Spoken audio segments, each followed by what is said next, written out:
to episode 33 of the Sounds of Stadia podcast. Our weekly show we bring you where we talk about all things Stadia, all things in the world of gaming, joined by my co-hosts in the cubes. To my right and your left, I have our techie teacher, Mr. Tom.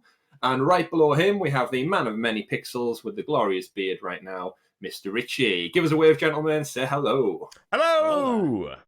Hello. We are bringing you another episode of the Sounds of Stadia podcast today, all from our homes, as we always do. I don't know why I would say that's any different. That's the only place we've brought. To be fair, we've brought it from different places as a collective. Yeah. Nothing's changed in the past. Two in your house and one in Tom's? Yeah. Possibly, yeah. Now you know how it's made. But what we're bringing you is a weekly episode. For those of you who are new to the channel, we bring you a weekly episode where we talk about all these Stadia news and gaming details. Now, we've had quite a busy week this week. Aye. Some news that pertains to Stadia specifically, some news just to the wider world of gaming, but we are here to break it down, talk to you about it, discuss it amongst three friends, and essentially give you a bit of a laugh along the way. So, before we start fully into the episode, let's have a look at some of the housekeeping really, really quickly to keep us up to date. Any of you who have subbed out of the channel, thank you for giving us a follow along and watching all last week's content, which we spent a lot of time working over in the hot, humid climate that we're currently living in sunny England right now. It's very warm. I'm very warm in my background. I don't know about you guys. It is roasting. Not that we complain about the temperature in England. It's our God-given right that we do that. It really is. It really is. But a few points of housekeeping for this week. Richie, your third episode of the Lost Words playthrough went live Saturday. Yes, it did. You got emotional? I did. Did I? I can't remember. I've been editing so many of them. I can't remember what's in. It's all a blur. Yeah, it's all a red wine blur. Absolutely Richie. Is. But yes, head over there, check that video out. He might even switch to rosé or white at some point, but you'll have to stay tuned to find out as he continues his journey through the pages in Lost Worlds Beyond the Page. Another point we've got to pick up on this week is, Tom, you announced our and the collective content creators PUBG content creator. Oh, yeah. Words there. The Stadia. Explain a little. Yeah. So I've been thinking about it behind the scenes, and I thought we wanted to give something to the community where everybody can follow along in their own, to their own channels, whichever content creators they like to watch. And what we're doing essentially is a showcase showdown, if you want to call it, between all of the different Stadia content creators. So I'm not going to announce any particular names yet, but if you go to Twitter and check out the hashtag Stadia Creators Cup, you'll be able to find out some of the individuals who are participating. But essentially what we're doing is we're putting a bunch of teams together made of content creators, and we're going to be creating a custom PUBG tournament strictly, for the viewers to enjoy. So that'll be coming on the 30th of May, so towards the latter end of this month. So more news coming on that as the weeks roll out. Things are happening behind the scenes, but nothing to announce other than that just yet. Just May 30th. Watch this space. Exactly. So keep your eyes peeled, keep subscribed and locked to our Twitter page where we'll brief out the news to you there. Remember, you can follow us over on Facebook as well, and also the Google Stadia UK Facebook group. If you're not part of that, you are from the UK or you're just from the rest of the world and you just happen to really appreciate the British sarcasm and dialect, jump in and join them and sign up. They also have a Discord channel as well. There's some really good positive conversation, really good community growing. Anyone who's kind of woven into the Stadia world right now, you'll know the community is already fantastic. Not only the content creators, but the fans alike are very like-minded. If you want to make friends on Stadia, play with new people, you joined in with some games and you maybe don't have the larger group that you want to jump in with, reach out to them. They're a fantastic group so far. Get in there with us as well. Join us and have a good chat about that. So we've got a great partnership with them going as well. Check that out. Facebook, facebook.com/ find the link, Chris, really quickly. We used it last week. Where is it at? Keep stalling for time while you scroll down your page. Where's it at? I can't find it. There it is. No, it's not. That's a different link. Yeah, they're all a good bunch of lads. You talk. I'll find it. Every interaction I've had with people in that community has always been positive. Yeah, it definitely seems very tight knit, doesn't it? Really, like everybody's adding everybody's setting games. There's chats going on over there as well. It's a laugh. Definitely, if you're from the UK, as Chris said, get in on that. Chris, you got it? Get in on it. I have, yeah. I have. Excellent. Back to It you. is. I scrolled right past it and then realized I was on like episode 29 notes and I was thinking, gone past it. Yes, it is facebook.com/groups/Google Stadia UK group. Why couldn't I just remember that? I could have just said, check out this link below and added it in later on, but that's the foresight I'm lacking. But if people listen to the podcasts, they're not. That is true. That is true. This is also for audio podcast people. So good point, Richard. Available on Google Podcasts, Apple Music, Spotify, Stitcher, and a bunch of other podcasts as well. So check us out in audio form if you don't like our faces. Right. Next, gentlemen. Next point of call. Patreon supporters. We need a shout out to our newest Patreon supporter this week. Holly Pops has subscribed. Thank you very much, Holly. Yeah. Really, really appreciate that. Appreciate the support in our wider Patreon community. Remember, we're adding special content to that for those of you who've tuned in and really helping us grow and, more importantly, reinvest in Sounds of Stadia itself. So thank you. Massive shout out to everyone who joined recently. And Holly's our new subscriber. And you can write in now with your questions as well. So remember that, patreon.com/Sounds of Stadia. Alas, gentlemen, let's get into the thick of it. We'll skip the retcon ritual this week, Richard. You know why? Because it's just another wrestling problem that I should stop talking about. You're not allowed to talk about wrestling anymore. You're banned. Barred from wrestling. Yeah. Might want to say he's been put in a cage of storts. Oh, dear. So thanks to Tom Stone Cold stunning us with that joke right there. Let's move into the super sexy. I can't even get it out. You've thrown me for a loop. The super sexy special Stadia story segment, aka the news. Excellent. The news. Echo found for you Division players out there. Are located. It says located. See, I messed up again. Richie, add it into next week's doc. No, don't. We've acknowledged it there and then. Right. More importantly, gentlemen, insanely busy week of news across the gaming world. We got a few more announcements about more digital events coming up. But more importantly, we got quite a lot of detail on actual games. Now, I don't know about you two, but in terms of Stadia itself, what I've really, really been enjoying is that all these game talks and these game announcements that kind of trickle out now, they all relate to Stadia. Yes. They actually have some tangible connection to Stadia. Remember back in the day when we were saying, give us games. And look at us now. We're just basking in the sun of gaming news because anything third party links in with us, right? Back in the early days of this podcast where we're stifled for news, like how can we make an hour-long show? We've got nothing. And now we're just like, how can we get through all this in an hour? And now we just sack off segments of our show just so we can get into the thick of it. So, first things first. Last week, we had Star Wars Day, also known in the Gregorian calendar as May the 4th. May the 4th be with you. That was an awful. You've been alert. You've been working on that since like last week, haven't you? You had the tone to your voice. That's why it's got the water there, just so you can get the vocals right. Every day in the shower.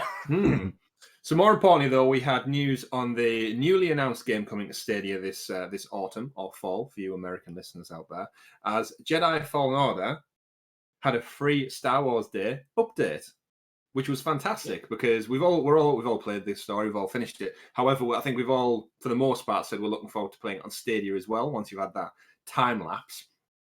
Some free updates came out in regards to a new game plus mode, which I've been clambering for since I finished it back in November. I really would have liked to jump into it back then. However, patience is if the Jedi Order teaches us anything, it's patience. Young Padawan. It's part of the Jedi code. Come on, Chris. It really is. So we got New Game Plus, we got some new challenges, and we got more customization coming as well. What were our thoughts on that, you two? Yeah. Did it get us excited? Did it get us hyped? Absolutely. Clearly, this is going to come day and date with Stadia, this update. We had some discussion off camera, like very, very briefly with this, that we were trying to identify. They didn't actually advertise it as being New Game Plus, but in woven amongst the content, it is mentioned that it is New Game Plus. They just never sort of like outwardly expressed that. But having a New Game Plus is fantastic because it gets you get back into it, you get to try and run through the entire game with the customizations you enjoy, all of the skills unlocked. You can have a blast with it. Plus, you can just really sort of, but you get that strength, don't you? You have that sort of like essence of feeling like God. Yeah. You feel like nothing can stop. You feel like Darth Vader in Rogue One, walking down the hallway, just absolutely laying into rebel troops. I think New Game Plus for Jedi Fallen Order would be actually quite quite interesting because you'll have. Do you have all your force powers and stuff? If you've No, unlocked them? they did clear up that during the play. If during a second playthrough, they would still have to limit certain abilities because it would open the map up and it would kind of break the narrative of the story if you were able to access other areas, because it's very Metroidvania. You having something like a force pull, for example, you could just go down a completely different route, miss the story beat, and it wouldn't fold in correctly. It's probably certain story triggers are gated by specific abilities, and well, they could probably put other triggers in place, but well, that's a lot more work. Yeah, Oh, well, I was completely about to agree. say it'd be interesting, like going like to Bogano with like all of your abilities, right? On your first turn, Oh, like, them little creatures don't know what's hit them once you arrive back with full arsenal of powers. It'd be quite interesting in the way it changed the way you approach the game, because effectively, it's because with it being Metroidvania style, you're bouncing from planet to planet and going back to places you've already been. Yeah. You probably wouldn't approach it that way. You probably go planet do it, unless the story beats. Yeah. Oh, I'd just go in full on like Anakin on a bunch of younglings. Just everyone's getting destroyed. He went there. I went there. But yeah, so a few more points. They said you get. They've got new skin packs come out, so you can get customizable ponchos. Who doesn't love a poncho, eh? They also got different lightsaber styles and colors. You can play as a Sith, I believe, is one of the ones that highlighted. You could play through the campaign with a red lightsaber. In Lee shot in a dark side. More importantly, what intrigued me the most was the challenges mode. So there's a segment in the game where you end up in kind of like an arena with loads of local inhabitants, pretty much like the scene from episode 2. And you can customize the bad guys by essentially dropping them all to like onto almost like a 3D hologram, playing like you're playing holo chess. And I'm trying to see how many Star Wars references I can cram in the explanation. And you kind of drop who you want to face in the challenge onto the chessboard. And then you play through that challenge level that you've custom created yourself, which I thought was a pretty nice twist on the arena style. It's not just wave after wave. It's something you can adapt to your own style, make it harder, make it easier if you're struggling a little bit. So I really did appreciate that. I do have a question for the two of you, though. With them showing some continued free support for Jedi Fallen Order, do we think this could particularly pertain to some new story DLC further down the line? Because I know the story was very, very rich. For me, I'm going to say no, because it's EA and then trying to probably rebrand themselves a bit with this. I think the DLC is something that EA don't have a good reputation with. So unfortunately, I would like new story DLC. I think having New Game Plus there actually can bring old players back into it and prep them for new stuff. But I think paid DLC, I think EA will be very careful with. So I'm in exactly the same boat as Richie with this. I don't think we're going to get any story-driven DLC, which is a shame because it'd be nice to have like an additional planet to explore. Even if it's got nothing narratively to do with it. Perhaps it's it's full of like bounty hunters, and it's just an extra challenge. Perhaps it just unlocks extra customization and so on. But I do believe there are already confirmed discussions that a second game as part of a series is now happening as well. So it is essentially the new Star Wars canon for single player narrative. So that's pretty cool. I'd rather that. I mean, we all anticipated that they'll get a sequel pretty much. I think once I got, I don't know, half an hour into the game, I think I understood that this would not just be a one-off by how polished and how well and how I adhered myself to it quite early doors.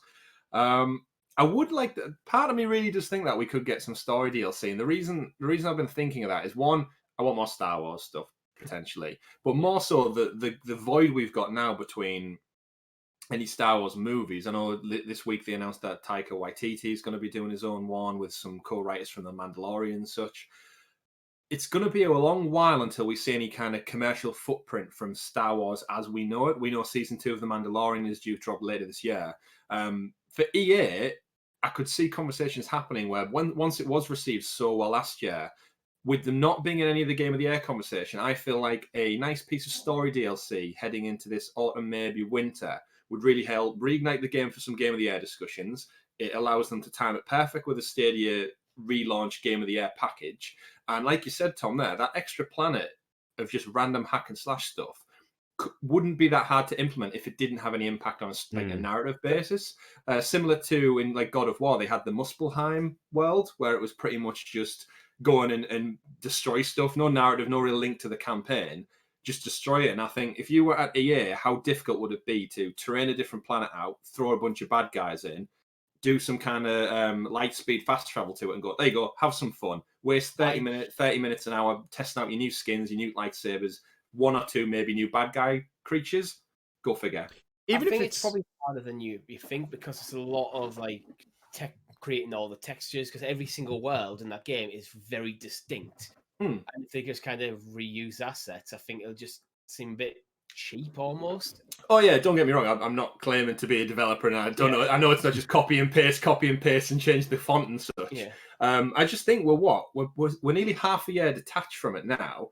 If they're dropping a free update half a year later, it's not like EA to continue bothering with it, especially for something free if they didn't have an agenda necessarily. So there's a few whisperings. I feel it in the force. It's out there. Yeah. I'd like it. Imagine a Stadia launch with extra DLC. It'd be really nice for them to use an opportunity like that as well to maybe even build on the backstory of some of the supporting characters as well, even if it's less, as we say, less driven by the overarching narrative, and maybe just a little bit more about some of the characters that you have. Maybe unlocks once you have those characters on board your ship. For those people who haven't played it yet, you need to get out there. I'm not going to say anything else about those characters, but they do join you. It's fun. But I can see it happening. I just don't think it will. But I do sort of see where you're going to with your argument on that. There is a good bit of time we're going to be waiting, and it's almost like they're just trying to keep the hype train moving, just keep people interested in it, just to keep rolling out sales. Because I suppose for EA, this is, again, it's one of those things that EA likes their games that they can constantly have an influx of money from. Something where, people can buy loot boxes. We've had that discussion before. We won't delve into that. But for something like a single player title where there is no DLC, there's no additional purchasable content, it does beckon the question of what do they do with that? Do they just keep generating the hype, or do they just sort of leave it? I think part of it has always been, for quite a while, there's been a question mark over EA having the Star Wars license exclusively. And because of the bad reputation that EA have with that license, Jedi Fallen Order is arguably their only real win with that license. Yeah, so they did correct Battlefront. Let's go full on non-EA mode and go, look, probably left it to the guys over, was it Respawn who made it? Yeah. They probably might have been the ones driving it, and EA might have went, okay, the game's been commercially successful, it's critically successful. If you want to push this new game plus stuff, do it. Yeah, I think Respawn have free reign at the moment, to be fair. They smashed out of the park with Apex Legends. Titanfall was critically, obviously it didn't sell as well as they'd hoped, but critically acclaimed, received fantastic ratings, and then they followed the third game up with Jedi Fallen Order, which was my game of the year for last year. So yeah, if you EA, do what you want. You guys take care of us. Yeah, good. You don't want to taint that water, do you? You don't want to mess that up. Certainly not. It's interesting you touch on EA having the exclusive rights, because we know their contract ends, I think, in the next year or two with Disney to distribute it. On the flip side, though, we're also getting Lego Star Wars Skywalker Saga this October was announced. So it's a weird licensing deal where you can only make games for Star Wars. But by the way, is it Traveler's Tales or who make the Lego games? Yeah, doesn't it fall under TT Games? It is, but doesn't that fall under the Warner Brothers arch as well? Yeah, with Lego, it's kind of a mixed match. It could be just EA just licensing out the license. We're happy for you to make this game, fund this game, and we'll take a cut. Yeah, Traveler's Tales and Warner Brothers Interactive. It's such a bizarre relationship. I love Lego games. Oh yeah, I haven't actually played one really. I've played bits of quite a few, but I've never sat down on my own and go, right, I'm going to play this.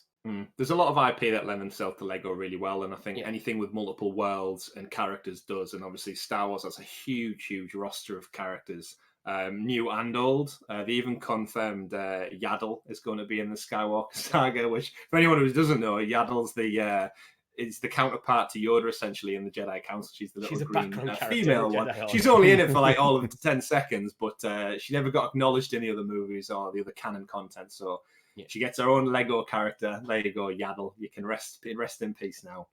But in terms of Jedi Fallen Order game, fantastic. Really, really happy it's coming to Stadia. Cannot wait for it. I do hope we get more. But let's move on to the next story of the week. So many Bothans died to bring you this next story. So it comes straight to us from the year 2077, where apparently you can customize your own genitals. And I say that by so we've dubbed it Cyberjunk 2077 because Aptly you named. can customize your bits, ladies and gentlemen. Wow. The bits down below, down south. So it's such a random story. Where'd you go from here? Like, I just don't see the points, to be honest. Why you've got someone developing this who's putting a lot of time and effort into making it so you can change the size and potentially there is an argument for it. It's essentially to sort of embrace things like the transgender community, the LGBTQ plus, the QIA plus, etc.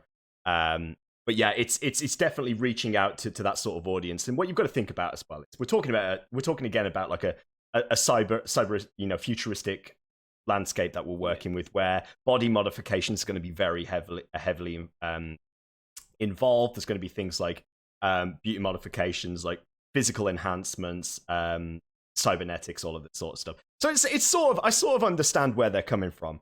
But what I'm expecting to see is just countless YouTube videos of people making 15-foot penises. So I'm just throwing that out there, It's just going to be a tripod. It's going to be the Elephant Man everywhere you go, basically.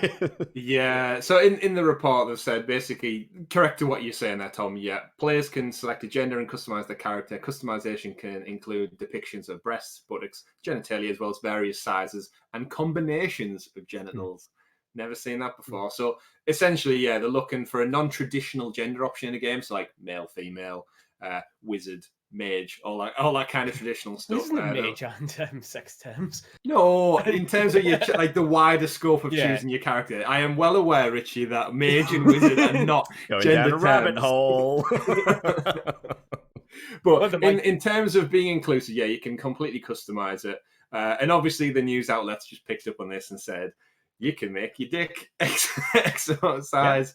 It's Red Dead and the horse testicles all over again. It really, really is. Now, I'd like to know if you can customize them onto different parts of the body. So we've all had that conversation with our mates, right? Make a dickhead. Yeah, a dickhead. Or where you talk about, I know, Richie, we've definitely had this conversation with our friends. Would you rather have, what was it, it's penises for fingers or fingers for a penis? Well, what would you rather have?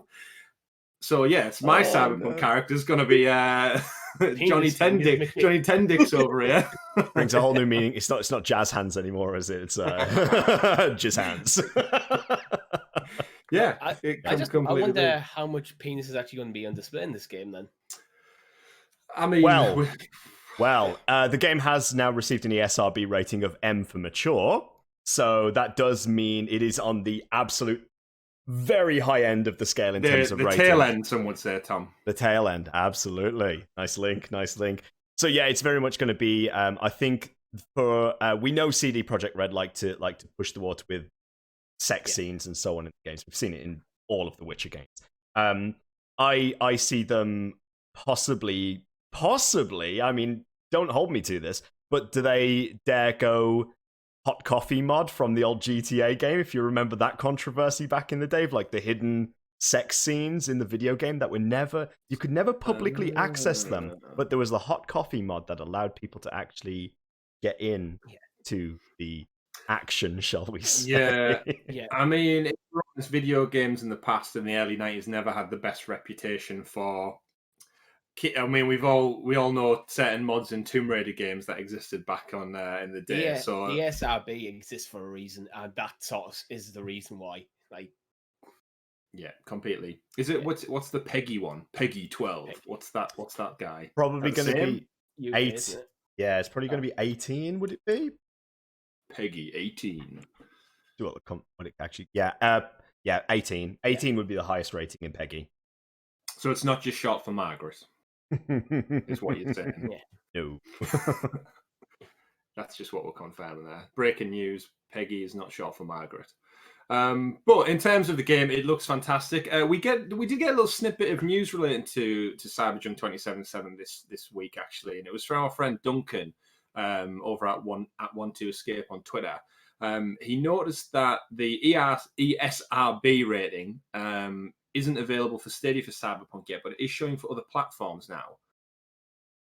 Does that cause us any concern? Like, I, for one, just think it's probably just typical down to Stadia not being part of the broadcast loop of announcements and stuff yet. But then the ESRB ratings board are quite factual. They're not all about the news. It's very much just when it's done, there it goes. What do we think? Are we worried now, or no? Because it's delayed, we should be playing it now. Yeah, it's pushed back. It might just be the Stadia version hasn't been sent off for certification. Bear in mind, this game is still in development. I don't think it's went gold yet. So no, the fact that it's got an ESRB rating means maybe Microsoft and Sony are just kind of, we've got enough of the game to actually get it through. Where I don't really know how the application works. It might just be Google haven't. Bear in mind, I think Microsoft and Sony are almost certainly better at this than Google right now. Just because of experience, they know how to get this done. Yeah, I do know the ratings board, the way they look at them, they don't play through the whole game, by the way. Essentially, it's down to the developers and the publishers to give them bullet points of essentially what the game contains, and they'll look at brief snippets and samples of the game. Can you imagine giving someone as a professional with his shirt and tie sat there going into work to rate this game, and he's got to put 200 plus hours into Cyberpunk before he can give it a final rating? Either that or he sits there for 10 minutes messing around with the dick slider. That's right. He's like, 10 seconds in, this is 18 plus, M for mature, 100%. There's actually a very interesting no-clip documentary on the ESRB. It's worth watching. But I think there probably will be someone sat there for 10 minutes playing with the dick slider. Probably. Yeah. I mean, we've all played with I'm not going to say that is clearly one of the things that's going to jump out as potentially controversial, and that's what the stuff they're going to focus in on. Anything that's like it's boundary pushing, isn't it? Really, you haven't seen it in a video game before. It's going to be one of those things that definitely the big media outlets will jump on. And I'm not talking like your video game distributors or your video game news outlets. I'm talking like national, international news is going to be like, how dare they? Like, this is disgraceful. That sort of like very conservative approach to look at. That's going to be brilliant, especially if it's like when you're doing it on the character edit, if it's like full on dick hanging out there and not just size of bulge. Yeah. To be fair, we've not considered. We've not considered as well. The American press in particular loves the video games gun violence. Yeah. Video games sexual violence. Wait until we can customize our guns to look like dicks. That's just like a whole world of pain waiting to blood stop right there. That'll be the day. What is it? There's a game. It has the dildo bat. Oh, it's not Saints Row. It's Saints Row. Saints Row. Yeah, it's Saints Row. Giant purple one. I remember it. Yeah, remember it well. Of course. At least it's on brand with the colour. It fits nicely in your room, Tom. I was just over there. You just can't see it. It's blending with the background. But anyway, let's put that story back in our pants and move on to the next one. We've got some new games announced for Stadia that didn't come from Xbox. So they just got dropped this week as part of the community blog. Tom, would you like to give us a rundown of the 2 new game announcements we got? Absolutely. The little descriptions. Yeah. So 2 new announcements that came straight from essentially our Stadia weekly update, didn't it, really? Mm-hmm. As opposed to, a lot, as Chris said, there's a lot of news that's dropped as part of the Xbox reveal recently. But we had, first of all, Jotun Valhalla Edition from Thunder Lotus Games, and also Sundered Eldritch Edition from the same developers, Thunder Lotus Games. I'm quite excited by these 2 games, actually. But I'll just give you a brief breakdown of each. In Jotun, you'll have to face off against ancient Norse gods, once again, my taste, to prove your worthiness to enter Valhalla. And Sundered is a Metroidvania adventure spanning epic boss fights and hordes of enemies. Jotun is a hand-drawn action-adventure exploration game set in Norse mythology. You play as Thora, a Viking warrior who died an inglorious death and must prove herself to the gods to enter Valhalla. Over in Sundered, we also have it's a chaotic hand-drawn Metroidvania game, as I said before. Enter an ever-changing world inspired by the works of H.P. Lovecraft as you play Esh, A wandering traveler trapped in ever-changing caverns filled with hordes of enemies. Nice. Rated E by the ESRB rating board. And my light just went out. The first thing I noticed about both of these games is they are both available on Steam right now. Jotun Valhalla Edition is £2.84. It's currently 75% off. Ooh. And Sundred Eldritch Edition is £3.09, which is 80% off. Pro games? So that's something where I think it's one where they need to get the price right on these, because if it comes out and it's £20 when you can pick up for £3, yeah. Interesting. Well, how much? Now, obviously, they're already out on Steam. Part of me, when I immediately saw that, thought did have a little laugh and just think, I wonder if they've just gone in there and added Valhalla Edition on with the announcement of Assassin's Creed Valhalla. Like, if Ubisoft went with Assassin's Creed Ragnarok, it would be Jotun. Yeah, Ragnarok Edition right now we're looking at. But obviously, it's been out on Steam earlier. It's very coincidental that as Norse mythology is huge at the moment, and all the hype around Assassin's Creed is building up, we get two games that drop very, very quickly into that similar mindset of Norse mythology. I mean, Tom, I'd love to know how many people out there just say it's called Jotun. Jotun, I know, yeah. Jotun. Just totally get that. Like Jotunheim. Is it Jotunheim? Yeah. Jotunheim. Yeah, so Jotun. Yeah. I'm trying to figure out if there's because with it having Valhalla Edition on it, that applies to other editions. Yes. I'm trying to figure out if there is other editions. Perhaps it could be a compilation. Perhaps, like a lot of games, particularly from indie developers, they usually release the base game and then they obviously drop like regular updates that build up the content of the game altogether. So perhaps Valhalla Edition implies that it comes with perhaps some sort of DLC, some sort of additional story, not storyline again, but almost like additional weapons, like enemies, that sort of like thing. Perhaps it's just the edition they're currently working on. Who knows? I think there might have been. I kind of want to take a stab in the dark and go, maybe this is like an enhanced edition. Yeah. That instead of calling it enhanced edition, they call it Valhalla Edition. So, what are your thoughts about these being pro games? Yeah. Based on the price. Sorry, I'm just having an aeroplane go past. I feel like it sounds like the Star Wars references haven't gone by. I'm either hearing Chewbacca or TIE fighters flying by. There's a pod racer went straight past. I've got a field at the back of my house, and during the lockdown, all the idiots who have quad bike motorbikes just decide that this time of the day is the perfect time to get out and run them up and down the field. So I apologise for audio listeners who hear a pod racer go past at any given point. I'm sure the sand people will bring them down at some point. Just bear in mind. Just bear with me through that. It's that guy, the one with the massive wheel, so he obviously can't see where he's going. Yeah. It's him. Yeah, great sense of creation there. But in terms of the two games themselves, same with Sundered. That comes with an edition caveat too, the Eldritch edition. Based on H.P. Lovecraft, though, so you've got some interesting, some Cthulhu-esque mythos. Yeah, it got reviewed quite well. That one, the Sundered, is one that I saw pop up on previous games. I think is it on Switch as well, possibly. It's definitely got that side platform. They do definitely have that sort of vibe. I've seen a couple of. Well, it's actually quite saturated, I think, that market now for like platformers. But in terms of some games, I could see it coming to pro. Interesting enough, at the end of the article, they always kind of switch out a few games that they promote and start to talk about. And just at the bottom there, they've said more games are coming to Stadia this year, including Marvel Avengers, The Elder Scrolls Online, and Superhot. So again, they tend to switch out whatever games come at the bottom of these community. I always do that as well, Richie. And they keep mentioning these games that we again don't really have a confirmed date so much. I know we probably have a date for Marvel Avengers. I can't remember it off the top of my head.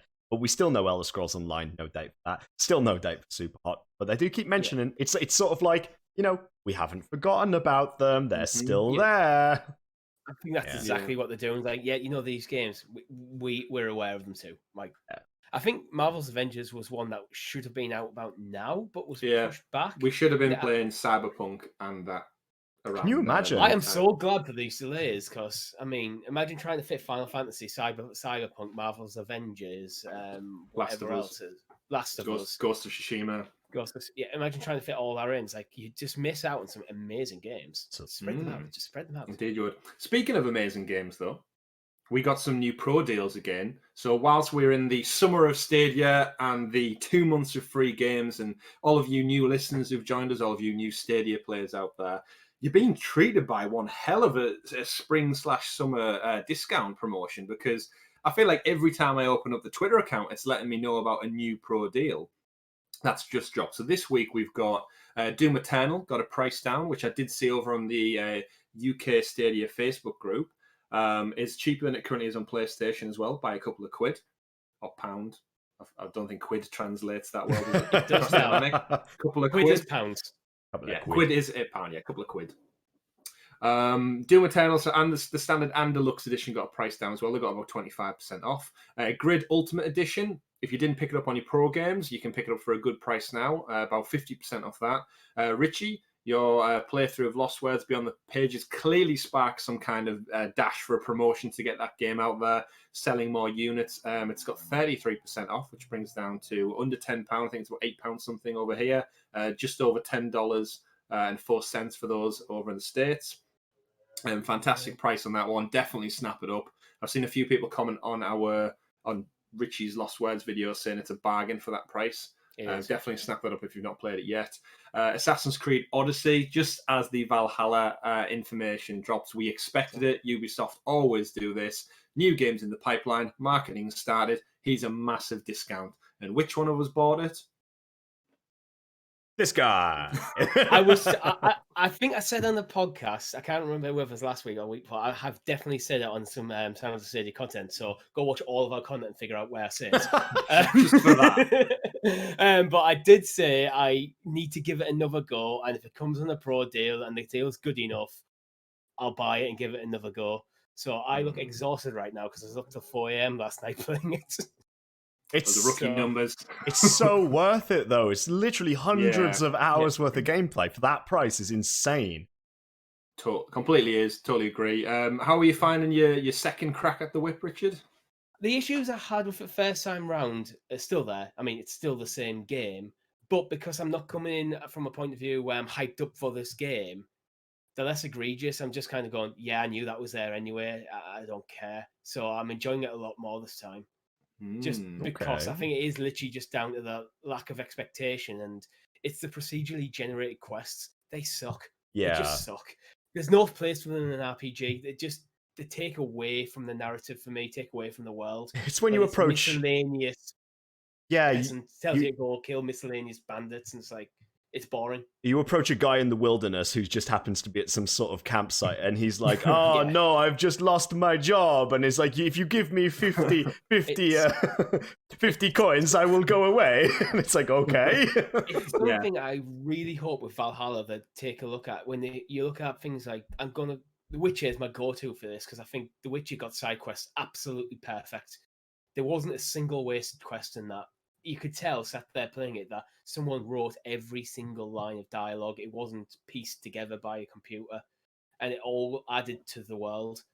That's for me. That's now the gold standard for RPGs, and Assassin's Creed is now an RPG. Yeah, I'm interested to know how, because they have came out Ubisoft this week after their gameplay reveal that happened at the Xbox event. Quote unquote. what even is gameplay? We're now, this podcast is bringing you gameplay of our faces, believe it or not, according to Ubisoft. It's happening. It's in-game footage. This right here, it's rendered in real time. Enjoy it while you can. But yes, they came out this week and essentially told us that Valhalla is a smaller game. It's going to be a little bit more intricate. The story is going to be a bit deeper. And they've addressed the criticisms that Odyssey had, which was too much filler, too much dragging out the ranking system to go up your levels. So hopefully I'm looking forward to that being maybe a bit of a more condensed journey. I'm definitely tempted to jump back into Odyssey, though, as well. It's sat there at that price, and I was saying to Richie pre-show that now I've reinvested in my new computer setup, and I need something to stream potentially for our audience out there. I was thinking, maybe like a Road to Valhalla live stream series where I'm just going to jump in. I've already finished the story, so I'm not in it for necessarily the side quests. and just people can jump along for the ride. So let Does it me have a know new if that seems like Oh, something you'd like. I was about to ask if it has a new game plus, but you completed it on PlayStation, so it doesn't matter anyway. That is true. Do I smell a speed run? See how fast Chris could blast through the game? Fast travel all over the place. Yeah. Speaking of fast travel, the final game on the Pro Deal, I'm doing great with these segues today. Yeah, you are today. Monster Energy Cross Super, sponsored, not sponsored. The official video game 3, still a stupid name. That's why you can tell it's not sponsored. It's still a stupid name. It's got a discount up to 40%. So if you didn't get that first time round, get in there now and get your motorbike action. Alongside that, all the other games are still there. All the PUBG content is in there with some discount off all your G coins, whatever the hell they are. I'm sure I'm going to find out later today. Lots of packs. Ghost Recon Breakpoint is still massively discounted too. Rage 2 and Monopoly with 75% off for a little bit time longer. So if you do want a passcode, do collect your £200. Check out that deal before it ends as well. And no doubt we're going to see more. Fantastic pro deals. That's the end of the pro deals we've got. What we need to talk about is address this Xbox event. We know we're a Stadia podcast. Ooh. Don't kill us. However, as I alluded to at the top of the show, a lot of this game showcase that they demonstrated midweek was third party. Now, the great thing, as I mentioned with Stadia now, is a lot of this third party content potentially can come across the Stadia. It should be day and date with Stadia. And we learned very quickly whilst watching the show. I think, Tom, did you watch it live when it was streamed at the same time? I did, yes.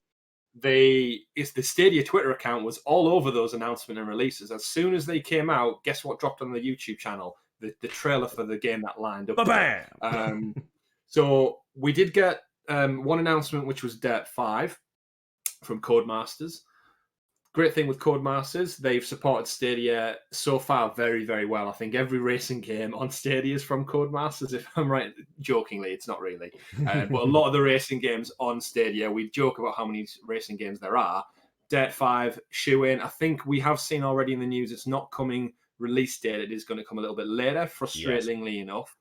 It's got a little bit while to stay in the shop before it's out there. But Dirt 5, I've played Dirt 4, really enjoyed it.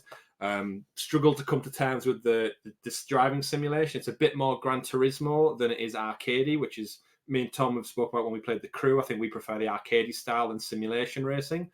Dirt 5 definitely leans into that, but the way they're showcasing it was almost like Forza, where it seems like they're going to go all big on different locations and bring that kind of rally racing experience to life. And it is coming to Stadia. So it almost seemed like they were going for a very colourful approach on it as well. It was very like the colours just really popped with it. And I know traditionally Dirt is a rally game, isn't it? That's what it is. It's usually British green, dark sky, grey skies, brown dirt on the floor. It's just usually really boring and how's the weather today? Overcast. Yeah. Stereotypically British. Well, I think with a new generation, they'll probably just want to show off the hardware and having the colours really pop. Yeah. Would the UK release, do you think, would land better if it was called Mud 5? Because over in the UK, we call dirt mud, right? Yeah, what's dirt? Yeah, but I think the word dirt, everyone knows what that means. Oh, yeah. It's not one of them where it's like, what are you saying right now? Sidewalk, diaper, mud, trash can. Mud 5. Aluminum. Mud 5. Mud rally. Yeah. Hey, good work. Why not? Smear cold mud. Other games we got confirmed for Stadia, which was the one that I alluded to about the video dropping there and then as it happened, was Chorus. Now, we had a joke in our chat group about that because whoever picked the font for it is Chorus. I'm right in thinking it is Chorus. Yeah, it is Chorus. It is pronounced Chorus. It looks like it's spelt Chorves on the title. The artwork and poster content for this game from Deep Silver.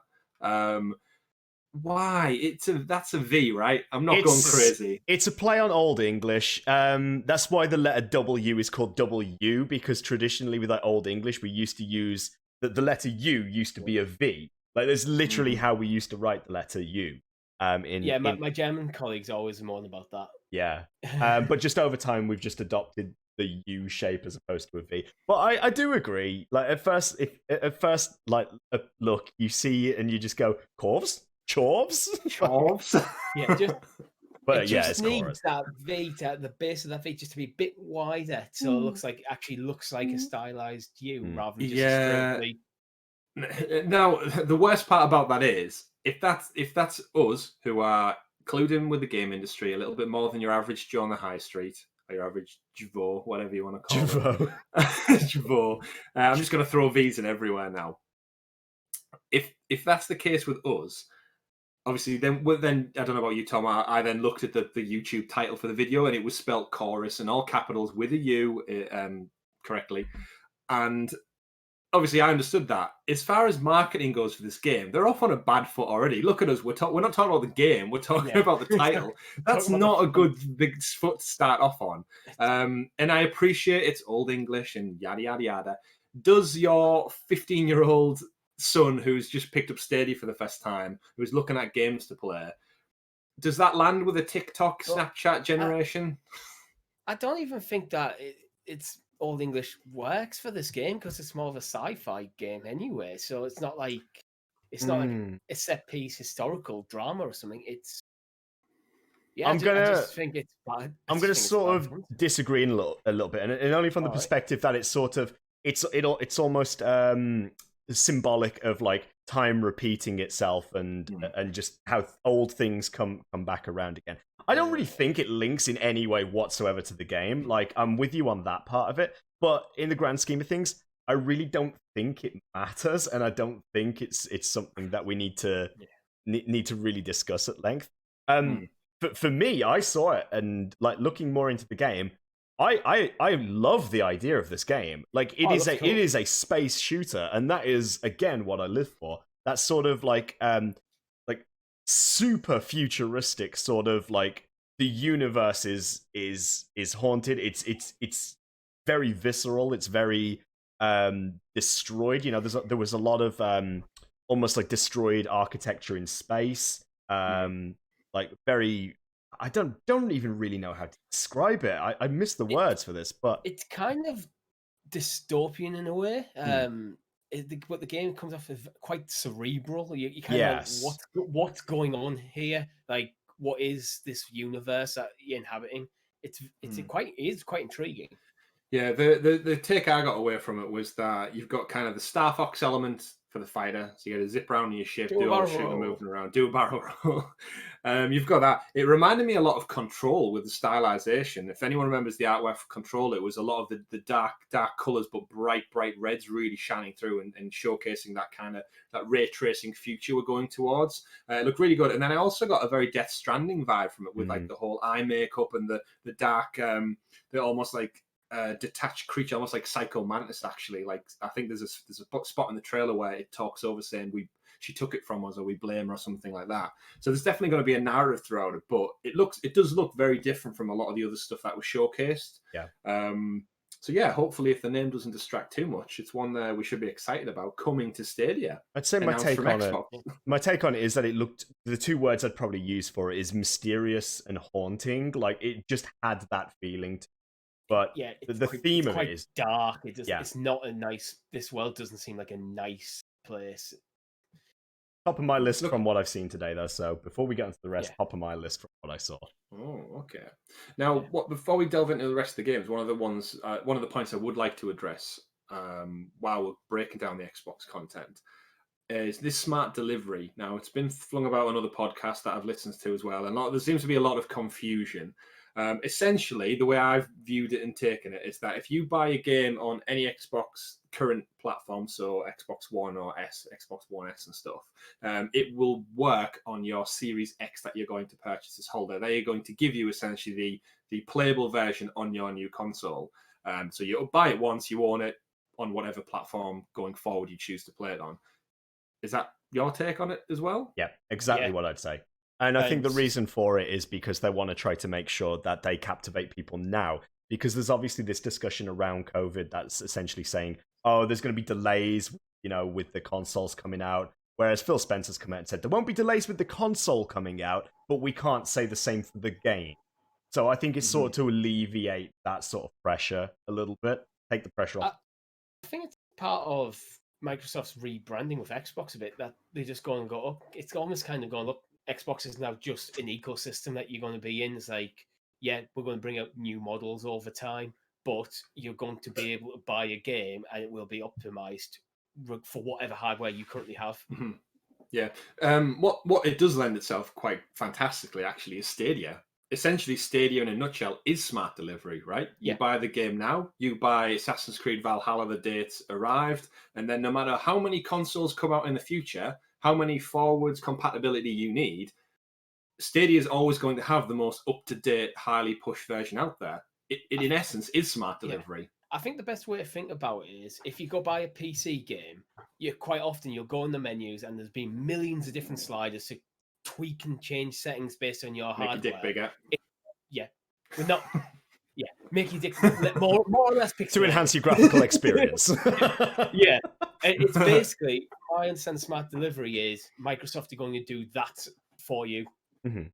So there will be minimums. There will be minimum specs, but the minimum specs is forever going to you have to have this level of graphics card, etc., etc. It'll be like this is the lowest level of the Xbox Series consoles you can play this game on. It brings me back to an older point that we discussed quite a long time ago, actually, about games coming out on Stadia that are not living up to the hype of what we've been promised in terms of 4K delivery and so on. Because what Xbox and what Microsoft are promising here is essentially saying that you buy the game now on the Xbox One, you're going to get it on the Series X, and it will allow you to have that like experience at the current visual fidelity, and then you'll get up to the 4K 60 frames per second or 120 hertz, whatever it is. With from their end, they're basically saying you get both packaged in one. Now, what I am hoping again with Stadia, and I'm sure you guys would agree with it, is that we get that same sort of experience. Like if a game comes out, let's say right away, but they haven't gotten the graphical fidelity, or it needs to actually come at a later date with a patch, let's say, will we then be patched up to that version where it's by default set to that graphical setting? That's what I mean, there's no way they can make us buy another edition. I know a big issue with this is the messaging hasn't been clear, and I think this is where a lot of their confusions came from in the marketing, that we've now got these third-party companies like EA and such coming out, and they're giving their own version of it. So I know CD Projekt Red have came out with Cyberpunk and said, no, if you buy it once, you will get the next version as well. EA specifically came out with what game was it? EA, it was Madden. It was at the Xbox thing. They came out with Madden and said, if you buy it once, it will work. A lot of the other people are being quite hush-hush on saying that theirs is forwards compatible, because you've got to imagine that some of them, so Codemasters, for example, didn't clarify that. Are they now crunching numbers and going, oh, actually, you know what, we could get the sale on the current gen and get them to buy it again, potentially, knowing their forecasted numbers? It might work out more financially viable for them to sell two different editions. But again, Stadia alleviates that. If we buy dirt on Stadia when it comes out, we're going to get the version forward going anyway. I'm guessing the way Microsoft have been talking about this is you don't really have a choice. If you want to publish a game on Xbox, you have to buy into this. That will probably be part of the contracts. So those that are being quiet, reading between the lines, maybe they're not fond of it, but they don't really have a choice in the matter. It's a very pro-consumer move anyway. It just, how many times have people bought these sort of games that kind of end of a generation going across generations, like, do I buy on PlayStation 4, do I buy on PlayStation 5? It's basically just removing that question. Just buy the game, play the game, and if you buy a new console halfway through it, you get a better version instantly. Yeah. Agreed. Now, before we dive into the rest of the games, there's no point in going through them one by one, because some of them they've already announced are going to be Xbox exclusive for about a year now. Some of them don't have an end date on an exclusivity. One of them I was quite impressed with was made just by one individual, they said. It has a terrible name, in my opinion, Bright Memory Infinite. Such a mix match. But the gameplay itself, the fact that it was made by one guy, very, very impressive. Was there anything out of the rest of them that could potentially be coming to Stadia that have caught your two's attention and thought, I'd look forward to playing that on Stadia? The whole show didn't really catch my attention much, to be perfectly honest. I just found the whole thing a bit bland, and was like, Chorus was by far the biggest standout for me. Calls. I'd like to see a title called Assassin's Creed Valhalla. No, I'm kidding. I mean, there was some gameplay reveals. There was, yeah. I think we can call it gameplay. I'd quite like to see. I thought the Medium looked quite interesting. That gave me some Control vibes as well. That sort of Yeah, that dark, Interest. brooding, Yeah, yeah. I also caught horror-tinged world. one that I did catch that I sort of looked at and I was like, "Whoa, what am I watching?" Was a game called Scorn, which had a very Oh, sort of like it was very like Geiger-esque. It was very alien in terms of yeah. like the feeling of it. And I watched it and I thought, "What in the hell am I watching here?" Like, It's quite 'cause- unsettling, wasn't it? yeah. Oh God, yeah. It was. That At one made me. point, there was Ugh. yeah, there was like a big alien, like the face hugger thing. There was just like it was like dripping or being sick, and it had that Yeah. weird, like uncanny vibe it was giving off. In general, all the games I felt leaned very heavily into. It seems to be the popular genre at the moment. We know genres kind of come and go, westerns and such, and sci-fi and everything. You've got kind of two things. You've got your cyberpunk futuristic sci-fi one. I think the game The Ascent that dropped in there, literally, and the title says, is a cyberpunk solo RPG or co-op RPG. There's so many games that are just going to look very similar. Bright neon lights, very Blade Runner-esque visuals, and I think they're all starting to fold into one for me. And I think a lot of it can be is like sometimes when you're probably doing market research to develop your game, you looked at where's this gap in the market. Okay, there's nothing Cyberpunk's been out there, and people are starting to clamour for it. So a handful of different studios crack on with that, and it just means that you suddenly get a massive influx. Look at Get Packed. There's 3 games came out within a space of like a very close to each other. All of the almost identical concepts. that is very, very true. And then the other side of the kind of showcase was more like you said, Tom, with the medium, your kind of horror. I don't want to say steampunky vibe, but like very dark and broody. So you got the one that you were alluding to there, medium set in Krakow in the 1980s. It's got that dark, abandoned Blair Witch kind of vibe going on. You had the Vampire Masquerade Bloodlines 2, which is a very weird, broken name again, in my opinion. Never played the first one, but again, it has that kind of dark undertone. There tends to be a flip between the two if you include Scorn and that. Yep. And then out of nowhere, we got Second Extinction, where you just kill dinosaurs with your buddies. A very Turok style game. That's the I one. It was going to be Turok because that's it's Rare, isn't it? Is Turok owned by Rare nowadays? It used to be Acclaim, but they don't exist anymore. Probably Microsoft now after they acquired Rare. Yeah. But in terms of the game itself, like it does look fun. I'll be honest, it looks like crazy shoot fun. Similar to we said, Zombie Army 4 was really good fun as well. Drop in there hordes of like very Starship Troopers-esque, just hordes and hordes of them trying to rip your throat out, and you have just a variety of shotguns and RPGs and machine guns. Just bring them down. It is from Avalanche Studios Group as well, so it's the people who made Mad Max. I think that's the Avalanche guys, right? Yes, Avalanche that's right. Studios. Yeah. So yeah, it just looks fun, exploding velociraptors and T-Rexes and stuff. The graphics look really good in it as well, actually. Really shows off the ray tracing on the yeah, terrain. credit given where it's due. That all of the games look good. Like all of the games look really, really good. And so I'm super excited that they're all third party because that means it's very likely we could see them on a console. Yeah, those deals just have to happen. Those conversations behind the scenes just have to basically start now. So yeah, that brings us to a wrap on the Xbox content. We've got a few other points that came out this week, which we will run you through very briefly. We finally got wireless support for our controllers on web. Yes! Yeah, fantastic. It just means now when we play our games on Chrome, we don't need to be bloody plugged in because the thing runs through wireless. So yeah, we're not going to knock our drink over or pull our keyboard, our tower out when we're playing these games now. It's been a long time coming, right, gentlemen? Yeah, cut the cord. Cut the cord. It's beautiful. It's very much just a user experience thing. It's just a little bit better, and you can still plug it in if you need to if your battery's running low. Exactly. Some games that came with DLC this week: Mortal Kombat 11, which is on Stadia. It's getting its Year 2 DLC on its anniversary with some Future Cop. Oh, if only Future Cop. RoboCop DLC, voiced by the original actor Peter Weller. Did you ever see RoboCop as a Mortal Kombat character? No, but then again, I never saw the Terminator, so and true. very, very quick beef on this one. Spawn. How is Spawn still relevant? I've never seen anything to do with Spawn other than movies and memes. Yeah, like not the movie itself, just like I know the movie exists. That's all I've seen. I haven't actually seen it. Yeah. It's so random. Like you said, Terminator as well, though. Hopefully, I'd love to see us have a RoboCop versus Terminator like we did back on the Sega Genesis. Wow, that's a throwback, that is. That is. Do I have it still somewhere? I'm sure I've got it somewhere. It's such a good game. It's such a random mix match of IP. Alien versus Predator as well. Get those 80s IPs and just fling them in a pot and let them fight Battle Royale style. Take two IPs, cram them together, and then just see what you can do. More IPs. I want an IP Battle Royale. Yeah.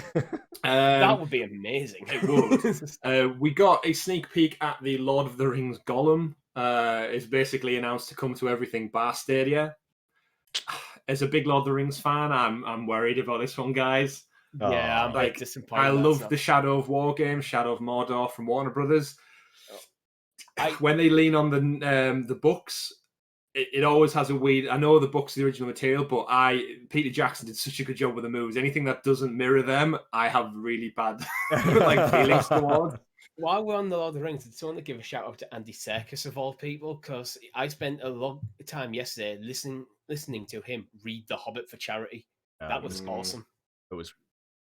Yeah, I tuned in and heard him do some voices, and I was like, "Oh shit, he's doing the voices as well. He's not just reading the book." Yeah, it was amazing. I think everyone was waiting for him to get to Gollum, right? Oh god, yeah. That was the piece. Right, but we'll bring that on a wrap to stories. Really big shout as well to our Patreon supporters this week on our Sounds of Stadia show. We did have Michael write in with one of his questions as well. Tom, I think you picked up the Patreon questions this week. Do you want to just run us through Michael's question and we'll address his desires? So Michael's question was, in our predictions, we talked about possible Blizzard games. That was himself. I want to know, now that PUBG has come to Stadia, will there be any sort of agreement or deal that either Stadia will just keep to one battle royale, or so to stop other publishers actually having their battle royales on Stadia? Not sure if there's any politics involved in that behind the scenes. My thoughts on that is no. I think, like other platforms, I think you're going to see all of the developers, all of the publishers want to try to get their games on as many platforms as possible. There will be a deal in place that means that PUBG gets exclusivity in terms of like it being the only one on the platform currently, is what I think. But I do believe that over time we may start to see access. With PUBG, you've got some Stadia-specific cosmetics in the game, like there's a Stadia frying pan, a Stadia parachute, it's like a Stadia jacket. So they've already got stuff there, but I really can't see it being like exclusive, because it's not that big enough of a game, unfortunately, anymore, that they could really warrant Google going, yeah, we're going to go all in with you. Yeah, unfortunately, the conversation does lean towards more. Even if they went to Google and said, we'd love to have this exclusive deal, does it bode well for the future of Stadia? And I don't think, both financially and from a marketing point of view, it does. So maybe for the short time, it gets to be number one, just like it was on Xbox and PC. Unfortunately, yeah, the cards are going to fall, and I do believe we'll probably potentially see Apex by the end of the year as well. So yeah, potentially. I'm hoping, because it's one of the 5 from EA that we're expecting. Yeah, amongst other things. But yes, thank you very much for your question, Michael. Remember, you can write into us as well at patreon.com/Sounds of Stadia and be part of our growing inside community from as little as 78 pence as well, or $1. Chuck us $1, as they say in America. If you can do. But that brings us to a wrap on episode 33 of the Sounds of Stadia podcast. Remember, you can keep it locked to all of our social channels, twitter.com, YouTube to stay subscribed, and LinkedIn with all the communication and all the details that we brief out, such as the PUBG Content Creators Cup coming up in the future, Richie's Lost Words playthrough, any live streams that we're doing. And if we sound like we're talking really fast, it's because we're about to break and then go straight into our PUBG training grounds video, and poor Tom hasn't eaten yet. It's his birthday tomorrow. He's getting very hungry, and who doesn't? He's wasting away. Look at him. Probably could do without Richie. So thank you very much for watching, ladies and gentlemen. My name's been Chris. I've been Tom. I've been Richie. We've been Sounds of Stadia. Thank you very much. See you next week. Goodbye. Bye.